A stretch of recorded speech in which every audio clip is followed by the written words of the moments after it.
Hello everyone, a very good evening. I'm Priyanjali from the Bladder Wellness team. Today we have with us Dr. Chaitanya Sah from Varanasi, who will be discussing on a very important topic, which is overactive bladder. Overactive bladder, also called as OAB, is a condition of the bladder which causes sudden need to urinate that may be difficult to control. OAB increases with age. The condition is common and distressing and may have a large impact on the quality of the life of the patients. A doctor such as a urologist can treat this condition and help his patient get relief. Dr. Chaitanya Sah, MBBS, MS, Genito-Urinary Surgeon, and an esteemed member of EAU, is a urologist at Sah Speciality Clinic, Varanasi. He has rich experience in the field of urology, surgery of kidney and urinary tract, endourology, stone and laser treatment, and male impotency and infertility. He is skilled in all urological procedures and has treated his patient with utmost care. And today we have him here with us on the screen. I would like to welcome you to today's screen platform. Doctor, over to you with the first question. What is this overactive bladder or OAB?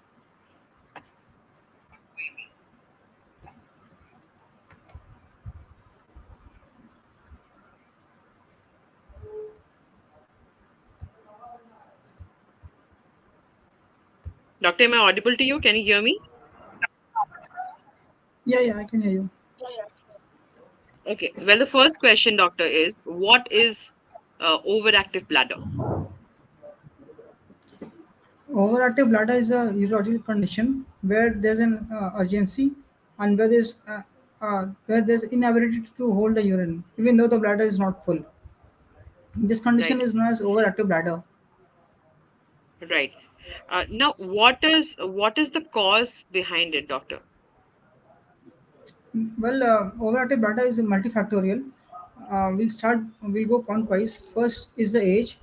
Overactive bladder condition is generally seen after the age of 40, 45 years of age.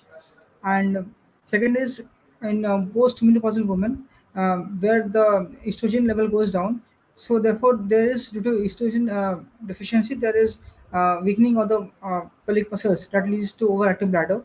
Then we have habits like smoking is one cause. Then neurological disorders like Parkinson's disease. Then spinal disorders. Patients who have had road traffic accidents, any spinal cord injuries. Um, then we have a diet like we have people who take a lot of gluten food. Then people who smoke a lot, caffeine intake, people who take a lot of soda products like drink cold drinks and all. That is one that leads to one cause of overactive bladder. Then there are Right. certain Right. drugs. Right. So, doctor, we know that the main deal when it comes to any condition is identifying the condition. What about overactive bladder? How do we identify the condition in the initial stage? What are the early symptoms of it? Well, early symptoms to identify overactive bladder is when the patient walks in your clinic. You need to take a brief history of the patient. So if you talk to the patient and take a brief history, you will come to a diagnosis. Like the patient will complain of frequency, urgency. He has to get up in the night many times to pass urine, and then when he is at his workplace, he has to go again and again to pass urine. He cannot hold his urine. There's bed wetting. There is wetting of the clothes.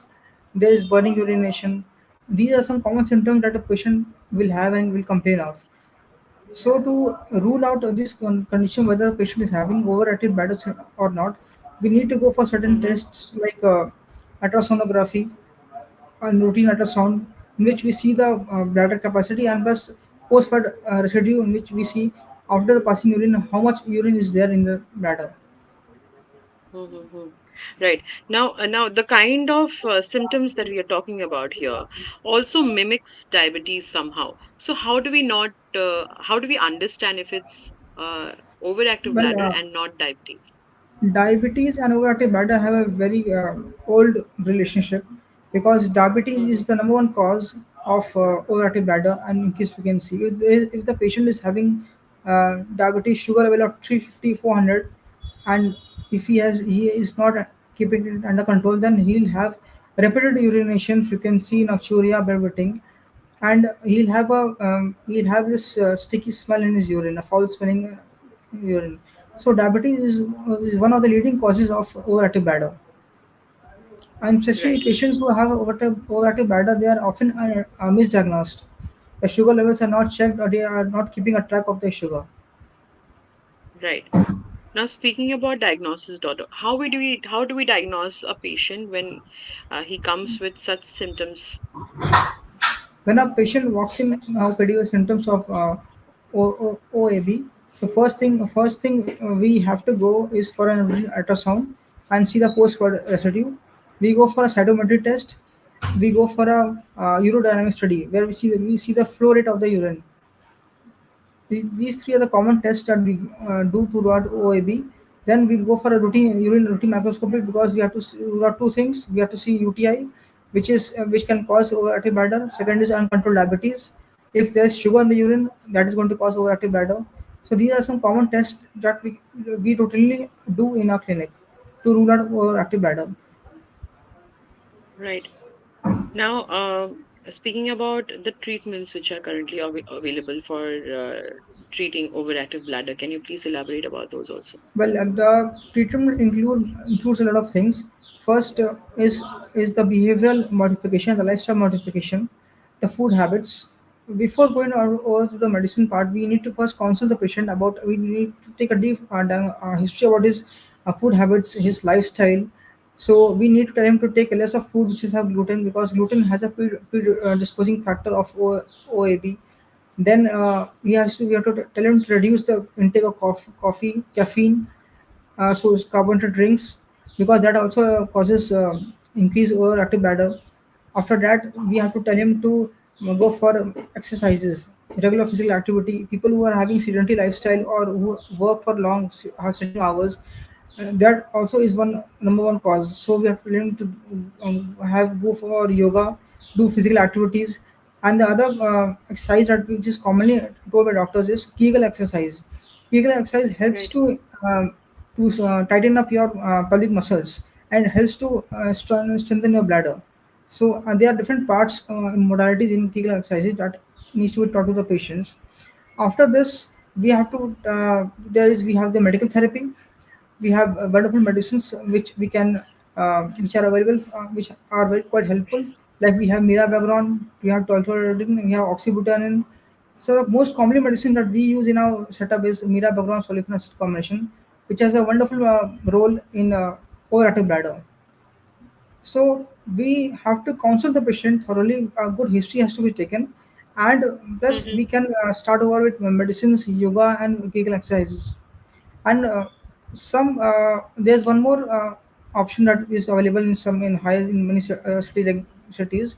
People are going for that is this is botulinum toxin injection.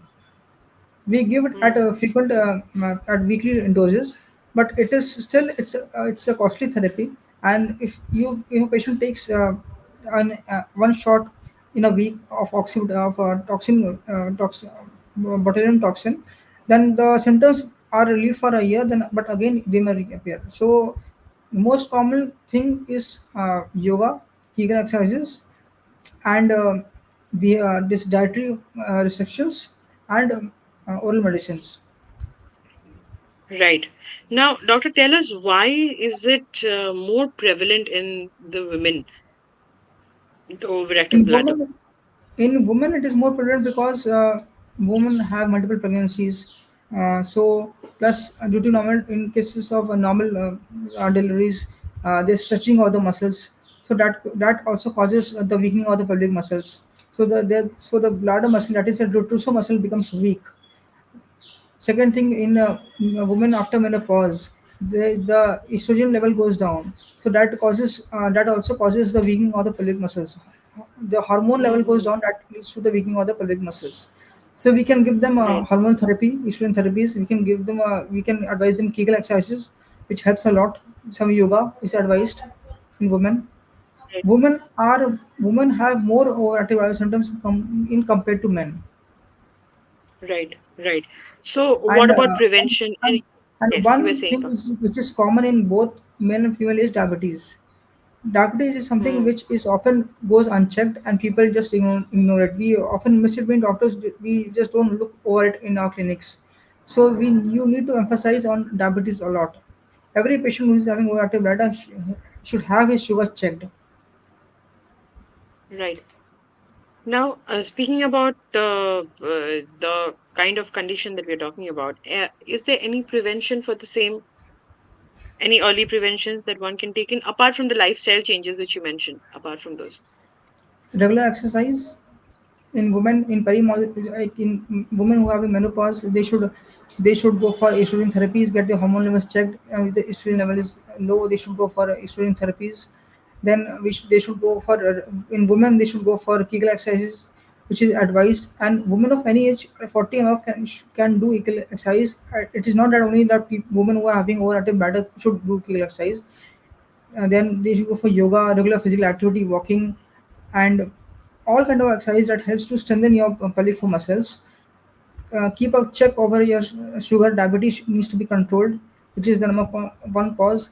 Your diet, you need to control your diet. Don't take too much of caffeine products. Don't drink too much of soda products. Have food. Don't take too much of spicy food. Then people who are constipated. One more cause that I didn't tell you is obesity. Obesity is hmm, another cause which causes overactive bladder. Too much of weight over the body causes pressure on the bladder that makes the patient to inability to hold the urine, and he'll keep on there will be leakage of urine. So you need to keep a control over your weight also. right. Now, doctor, tell us about if there can be any genetic predisposition seen in the same condition. Genetic genetic causes are very rarely seen. We don't come across Hmm. very much of genetic. The genetics, the only thing that comes in over antibiotic is common is father to son or father to daughter is diabetes. That is the only thing Right, which is transferred from genes. So that can cause right, problem in the entire family. Otherwise, overactive right. bladder doesn't have any such genetic predisposition. Right. Now, because we are talking so much about diabetes, and we are also saying that a person is susceptible to having overactive bladder if he or she is suffering from diabetes also.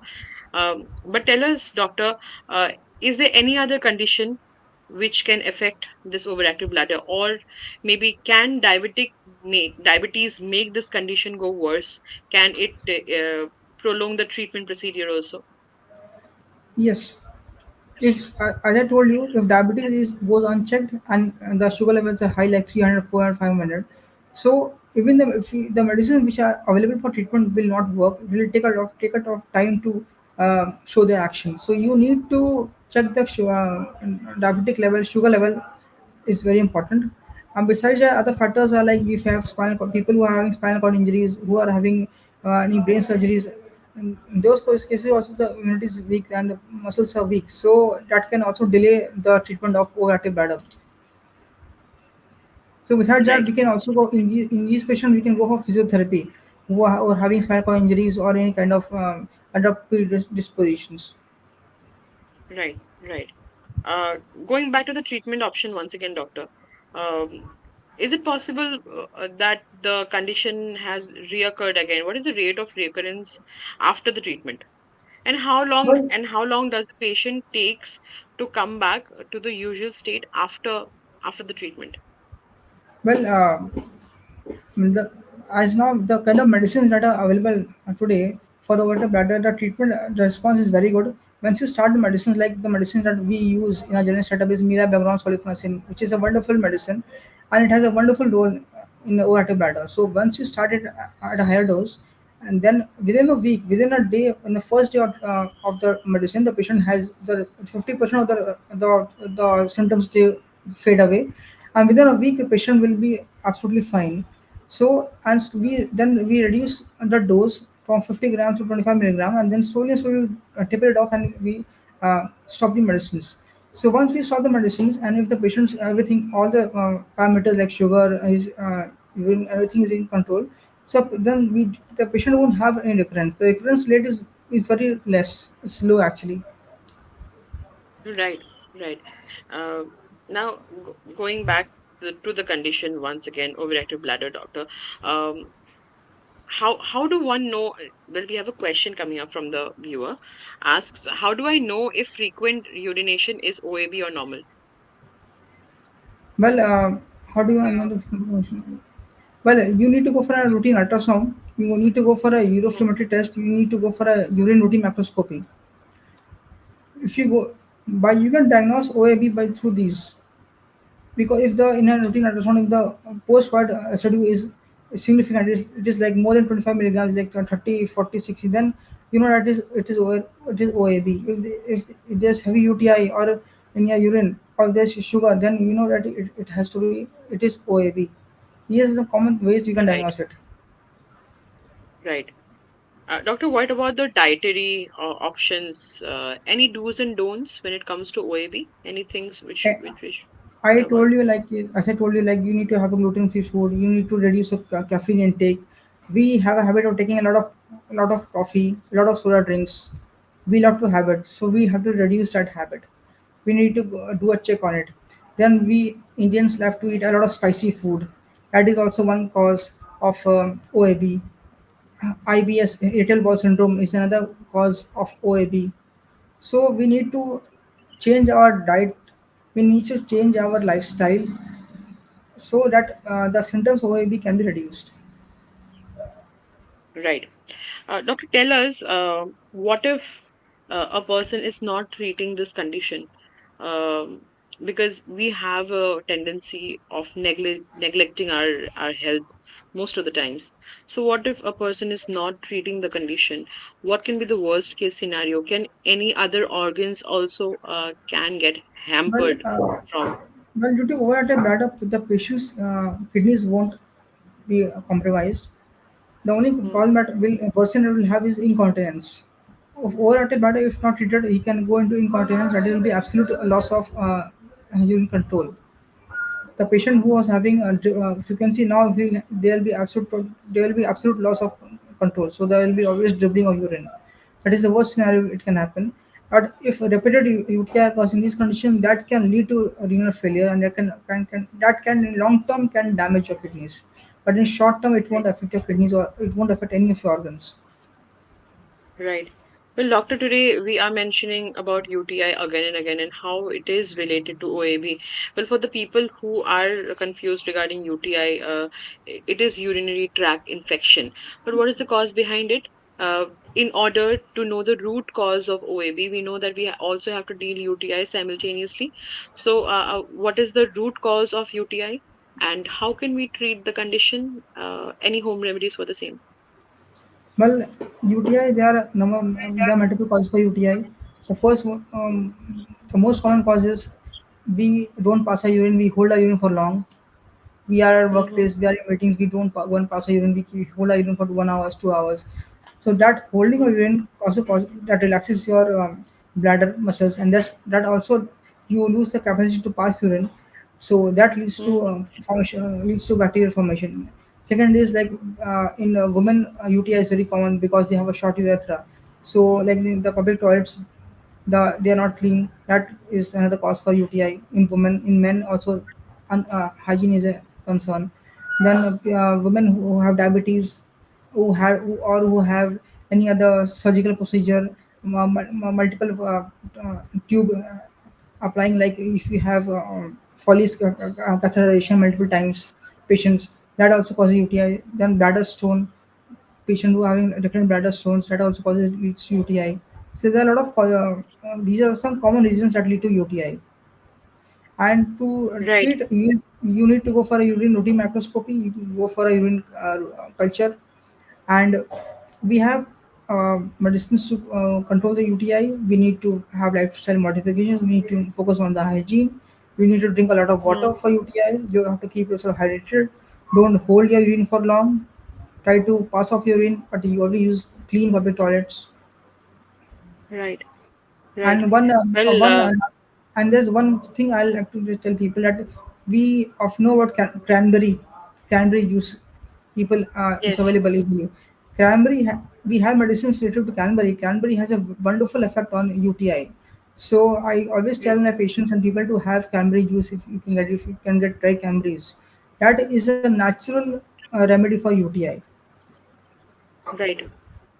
Well, I was about to ask about the remedies that we can take in home. So yes, you can use cranberry in your diet, irrespective of the form of it, dried or juice. I think anything would work. I think we also get those cranberry extracts in the market, Yes, yes, yes, which you can dilute and have it. Very, yes, very beneficial for UTI. yes. Yes. It is Uh, absolutely safe and it's very good. It has a wonderful effect on yes. UTI. Yes, yes, it does wonders because I know people who have been using it since a long time or having it since a long time, and it does wonders. So yes, cranberry can be one of the best thing that you can have in case if It's you're good. suffering from It's UTI. good to taste also, and you enjoy having it. So it's not going to I harm your agree. body in any way. I agree. I agree. Well, with that, doctor, we have another question coming up from Shubh asks, is OAB treatable without surgery?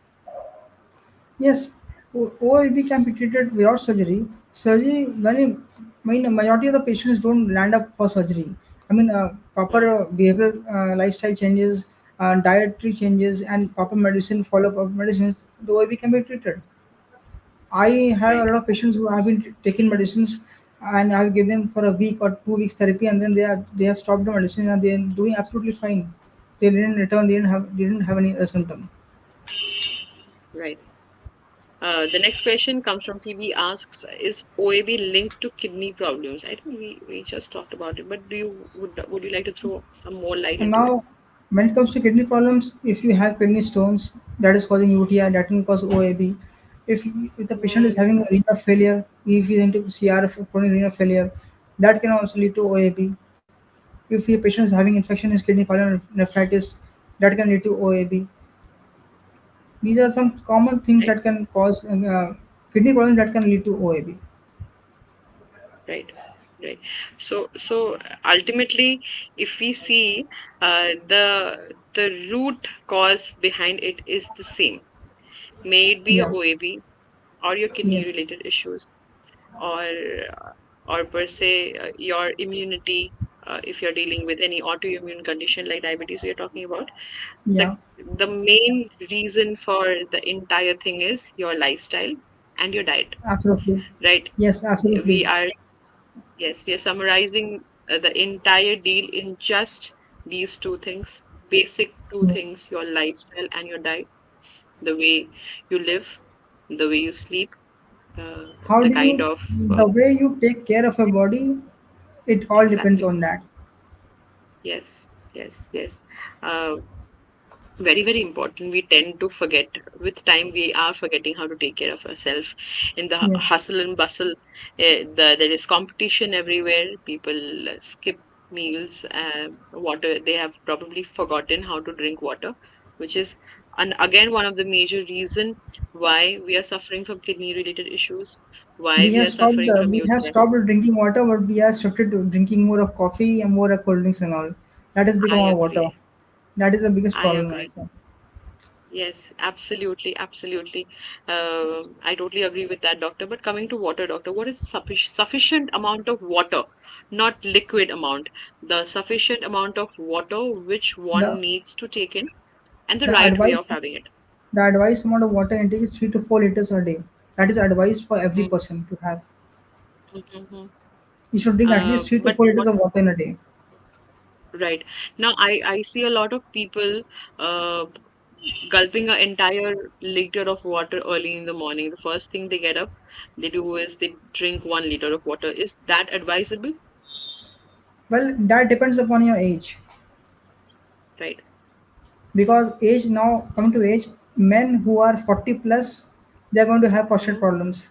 If you gulp Right. 1 liter of water in the morning, then you'll be rushing and be troubled with your urine frequency and all.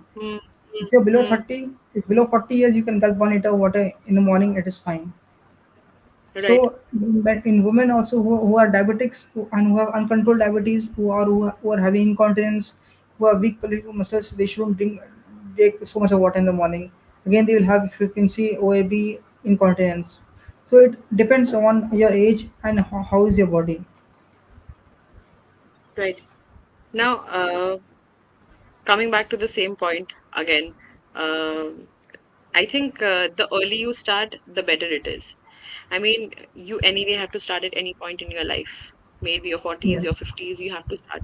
But if you started early, the all the troubles, all the problems, it would stay away from you. So, the best advice for everybody watching us right now is start early, start taking care of your health, be conscious about yourself. Uh, eat good food.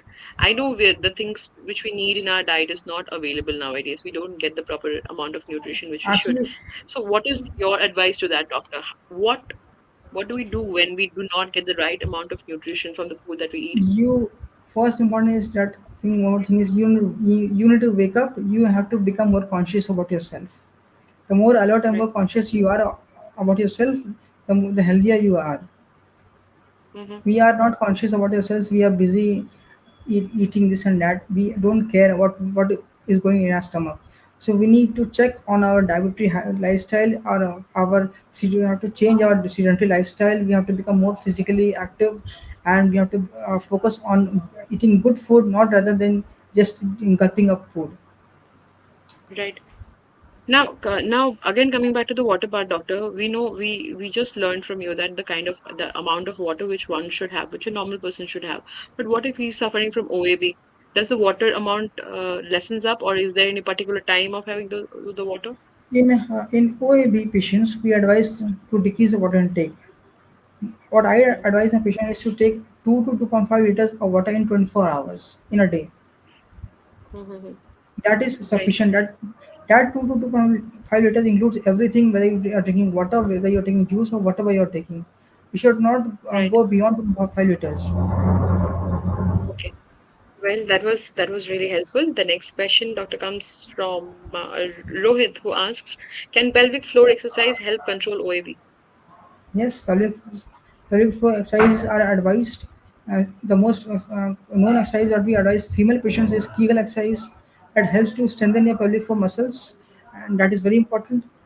Then you can, in men also, you can do walking every day, do simple basic yogas. There are different postures that you can do every day. It really helps. Right. Well, we have the next question coming from Kamini Sharma, who asks, "Are there any long-term side effects of OAB medicine?" No, I mean there are no, well, I mean since the time I have started treating OAB, I have never seen any long term effects of medicine of any patient. The maximum that you see is dryness of mouth.